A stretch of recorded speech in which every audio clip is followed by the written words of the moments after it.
Eu descobri que minha namorada é sem teto.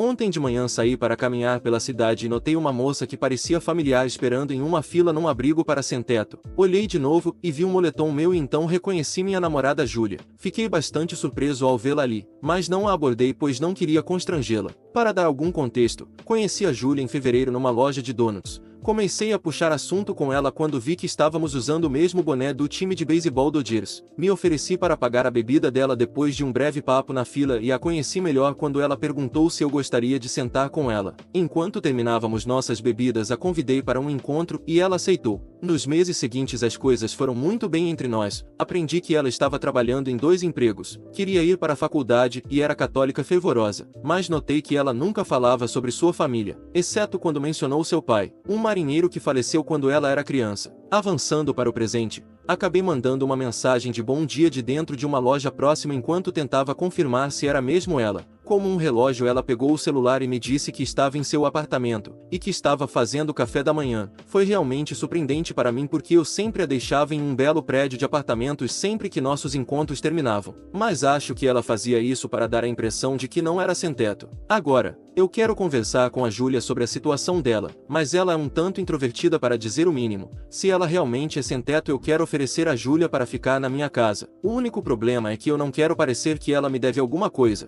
Também quero respeitar a fé católica dela pois ela me disse que queria esperar para a primeira vez depois que eu originalmente a convidei para vir à minha casa antes de eu saber que ela era sem teto. Alguma sugestão sobre como posso lidar com isso? Nota: eu esqueci de mencionar que a Júlia tem um sedã antigo. Sei que estou fazendo muitas suposições, mas acho que ela vive dentro do carro porque não carrega uma mochila com ela o tempo todo e usa um vestido bonito e sapatilhas quando vai à missa. As outras roupas que ela veste são mais casuais. Pense em um típico tênis Converse, calça jeans skinny sobretudo. Nada muito sofisticado ou muito simples. Acabei encontrando a Júlia no parque local onde costumamos passear após o trabalho dela hoje pois é um local aberto, mas ainda privado o suficiente para ter uma conversa séria. Disse a Júlia que não queria que ela se sentisse desconfortável ou envergonhada, mas que a vi numa fila de um abrigo para sem-teto ontem e queria conversar com ela se houvesse algo acontecendo ou se ela precisasse de ajuda. Júlia imediatamente começou a chorar e mostrou seus tiques nervosos, inquietude, franzir o nariz e etc.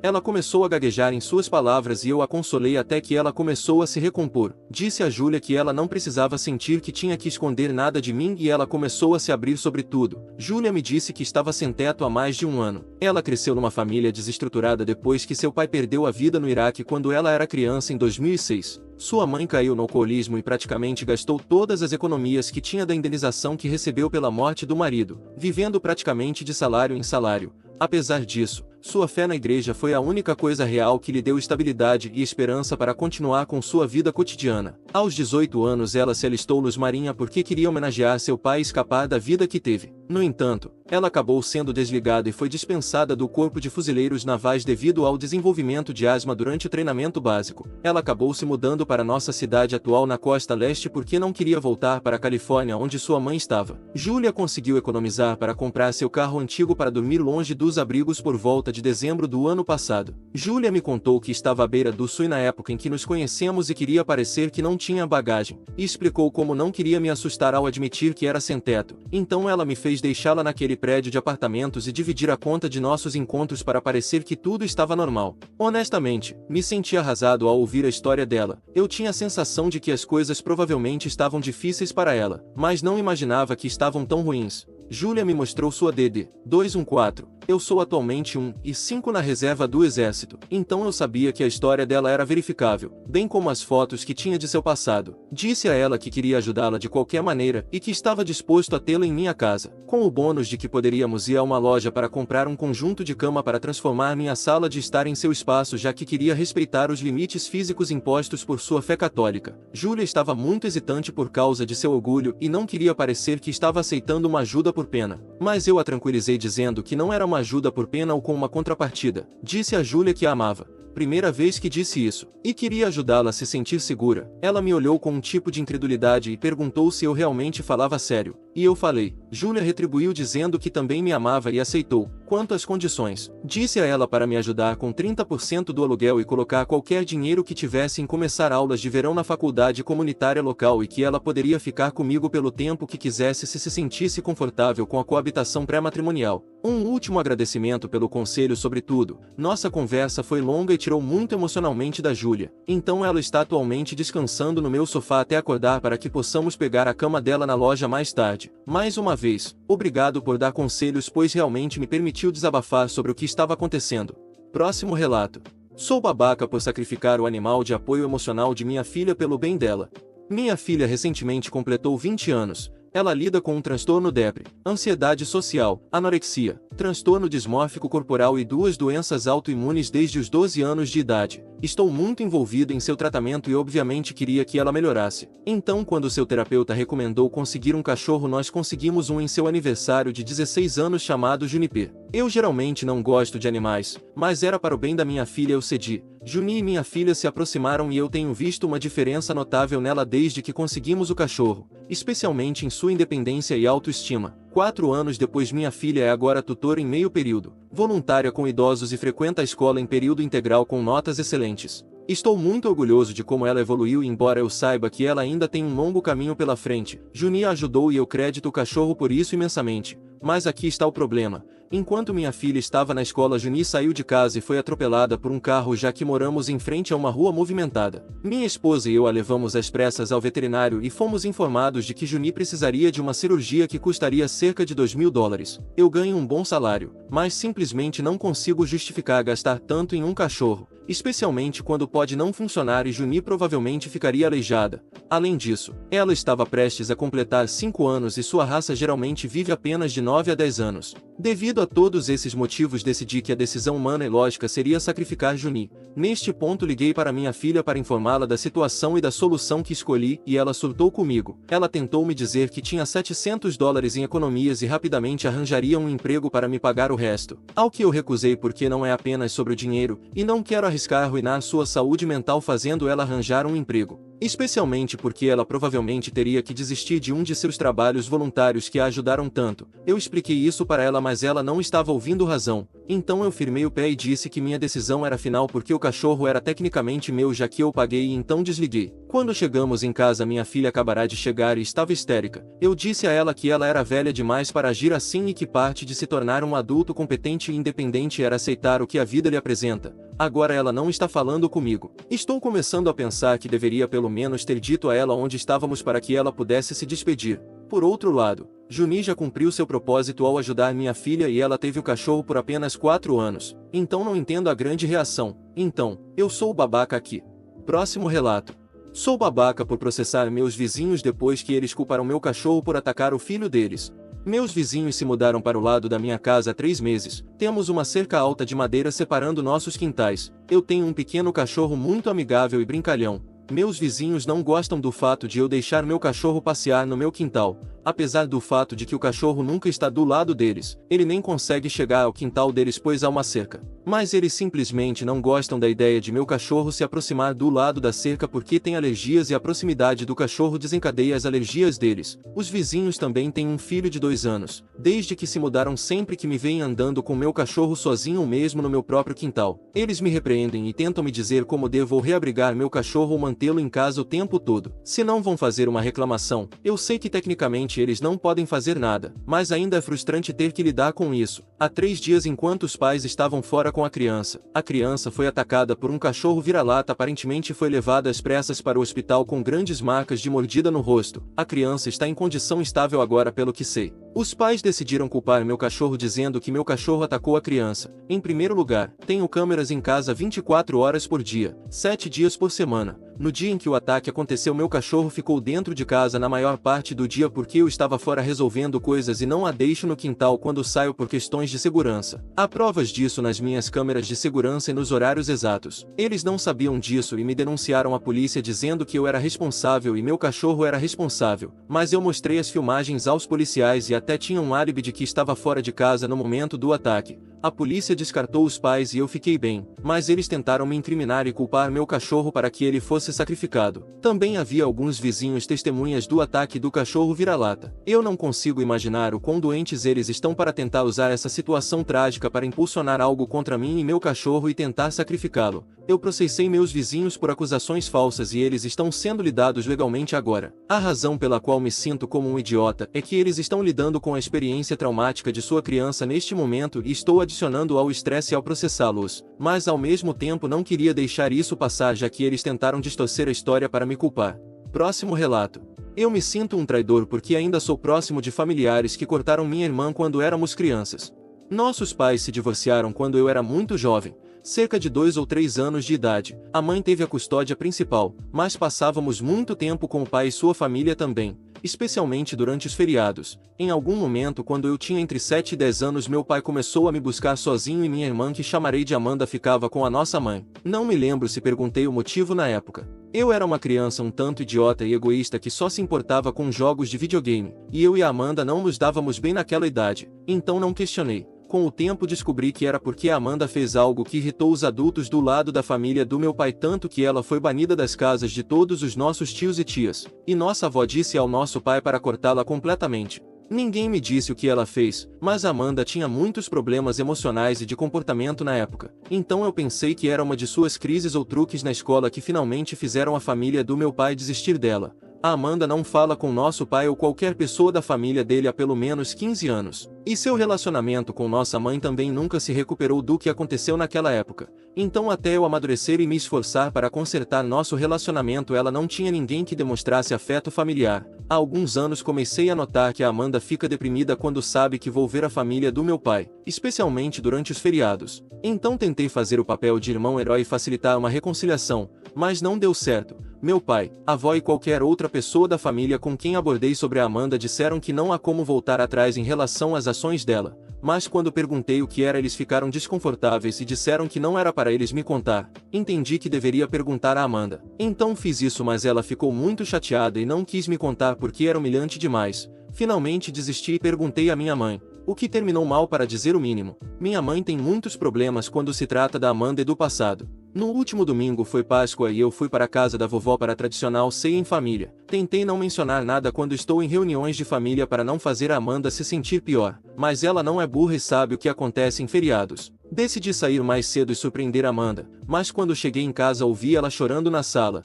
Não consigo nem descrever, mas ela obviamente pensou que estava sozinha em casa ou não choraria daquele jeito. O som me atingiu no estômago, não queria constrangê-la, então saí novamente e mandei mensagem de texto para ela do meu carro dizendo que chegaria em casa em 20 minutos. Fui comprar sorvetes para nós e voltei. Ela não estava chorando quando voltei, mas era óbvio que ela estava chorando antes. Ela mencionou que encontrou algumas fotos antigas da família no laptop e ficou meio emocionada. Estou me sentindo como um irmão terrível agora, para dizer o mínimo. Minha reação instintiva é que não importa o que a Amanda tenha feito, ela era apenas uma criança quando fez isso e portanto, cortá-la da nossa família foi um exagero e eu deveria estar apoiando ela 100% em vez de fingir que está tudo bem dos dois lados. Mas ao mesmo tempo não consigo me livrar da família do meu pai e me tornar um excluído também porque eles sempre me amaram e apoiaram. Drama familiar é terrível, cara. Sinto falta de seu pequeno idiota egocêntrico que não tinha ideia do que estava acontecendo. Próximo relato. O teste de DNA revelou que meu pai não é meu pai biológico e minha mãe ainda está mentindo sobre isso. Um pouco de contexto, vou fazer 30 anos em alguns meses, tenho 2 irmãs mais velhas que são meias irmãs, nós compartilhamos a mesma mãe que foi casada antes de ficar com meu pai, também tenho um irmão mais novo que eu achava que era meu irmão completo. Há várias razões pelas quais eu queria fazer um teste de DNA, mas nunca tive coragem de fazê-lo até recentemente. Nunca falei sobre isso com ninguém além do meu cônjuge, mas há 2 anos fui ao meu irmão e perguntei se ele faria um teste de DNA comigo para descobrir se somos irmãos completos ou meios irmãos. Eu queria o teste de DNA porque não tenho um pai listado na minha certidão de nascimento. Quando minha mãe estava grávida de mim, ela não contou a ninguém até estar com cerca de 6 meses. Ela não estava com ninguém na época. Então os membros da família fizeram muitas perguntas sobre quem era o pai e ela nunca disse nada. Ninguém estava presente no hospital quando eu nasci. Ela contou histórias ou respondeu perguntas que eu tinha quando era criança ou adulta em que as coisas não batiam e minha mãe mente o tempo todo. Honestamente, nem acreditaria nela se ela dissesse que o céu é azul. Então, há 2 meses meu irmão e eu finalmente fizemos o teste de DNA. Como não foi surpresa, somos meio-irmãos. Isso não foi chocante para mim, mas obviamente tive muitas perguntas. Neste ponto minha mãe ainda não tinha ideia de que fizemos o teste. Então perguntei às minhas irmãs que tinham 7 e 10 anos na época em que nasci se sabiam algo sobre a gravidez dela. Quando nasci, quando cresci, etc. Elas me deram as informações que podiam, assim como outro membro da família. Neste ponto eu liguei para o meu pai e avisei que fizemos um teste de DNA e ele me disse que sempre soube, e que nada mudaria. Deixei claro que isso também não muda nada para mim, eu só queria saber se minha mãe realmente estava mentindo para mim todos esses anos. Comecei a fazer perguntas juntando informações. Acontece que quando minha mãe e meu pai se conheceram ela tinha 23 anos e ele tinha cerca de 12 anos. Eles não estavam oficialmente juntos, mas ela definitivamente começou o processo de manipulação nesse ponto. Ele passou a ser emancipado e a surfar em sofás, muitas vezes morando na casa dela. Quando ele tinha 17 anos eles terminaram. Ele seguiu em frente, em seguida ela apareceu e disse que estava grávida de 6 meses e que o bebê era dele. Ela passou anos manipulando ele e o fazendo acreditar no que ela quisesse. Ele acreditava totalmente que eu era filho dele, então se mudou para morar conosco. Ele não foi ao hospital quando eu nasci porque era menor de idade. Nunca foi registrado na minha certidão de nascimento porque minha mãe tinha alguma história sobre como isso era ilegal. Enfim, quando eu tinha 3 anos eles terminaram oficialmente e ele começou a pedir visitas comigo. Minha mãe disse não. Então meu pai iria levá-la ao tribunal e foi quando minha mãe revelou que ele não era o pai biológico. Sabendo disso ele voltou para minha mãe porque era a única maneira de estar em minha vida. 1 ano e meio depois eles tiveram meu irmão e continuaram juntos até 2012 quando terminaram oficialmente para sempre. Nunca casaram ou algo assim, mas foi uma separação muito ruim. Próximo relato. Hoje me dei mal brincando com minha mãe antes de dormir e dando à pobre mulher um pesadelo que acabou com ela me socando durante o sono e depois chorando e se desculpando.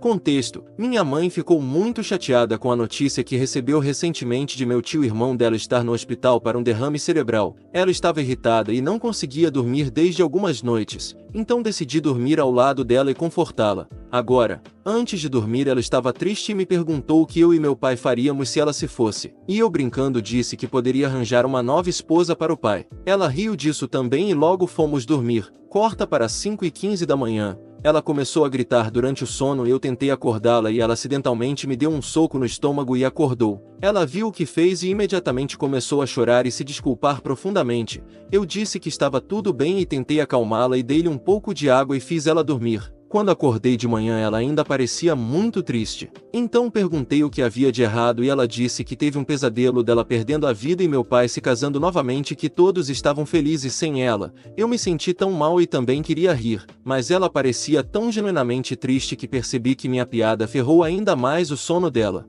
Próximo relato. Hoje me ferrei enviando acidentalmente um vídeo picante para o meu chefe em vez de minha namorada.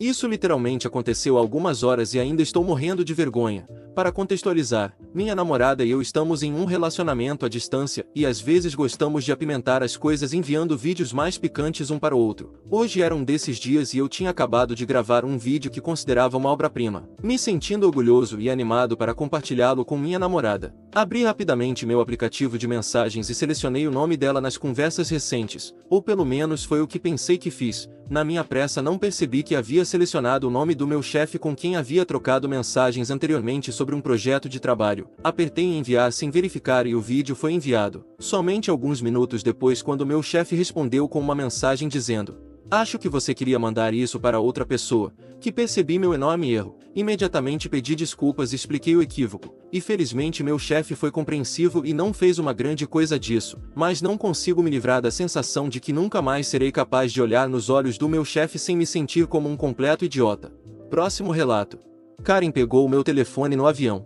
Eu estava em um voo de 6 horas há alguns anos. Eu estava no assento da janela e havia uma criança fofa de 5 anos no meio e sua mãe Karen no corredor. Antes de decolar ela olha para mim e diz: "Espero que você tenha uma bexiga grande porque não vamos ficar nos movendo." Eu não respondi nada e fui mexer no meu celular. Baixei vários programas da Netflix e especiais de comédia para me manter ocupado. Coloquei meus fones de ouvido com fio e me acomodei para fechar os olhos e relaxar ouvindo algo. Um pouco depois sinto meus fones de ouvido sendo arrancados de minhas orelhas. Eu olho e vejo que Karen está com meu telefone em suas mãos tentando desbloqueá-lo. Claro que eu fiquei tipo: "O que você está fazendo? Devolva isso." Ela apenas disse que eu estava dormindo e eu não precisava do meu celular, mas seu filho estava entediado e precisava. A propósito, O filho dela estava colorindo em seu livro de colorir e parecia bastante contente, e a companhia aérea tem telas de cinema nos encostos dos assentos, mas acho que ela não quis pagar por fones de ouvido. Ela começou a segurar o telefone longe de mim no corredor e dizendo que eu precisava deixar o filho dela usar porque ele estava entediado. Ela ficou barulhenta e um comissário de bordo se aproximou. Ela me dedurava que eu não estava compartilhando meu telefone.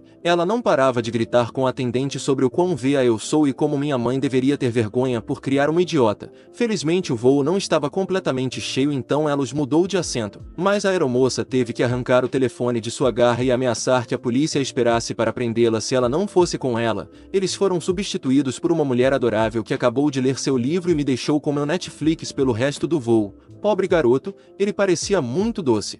Próximo relato.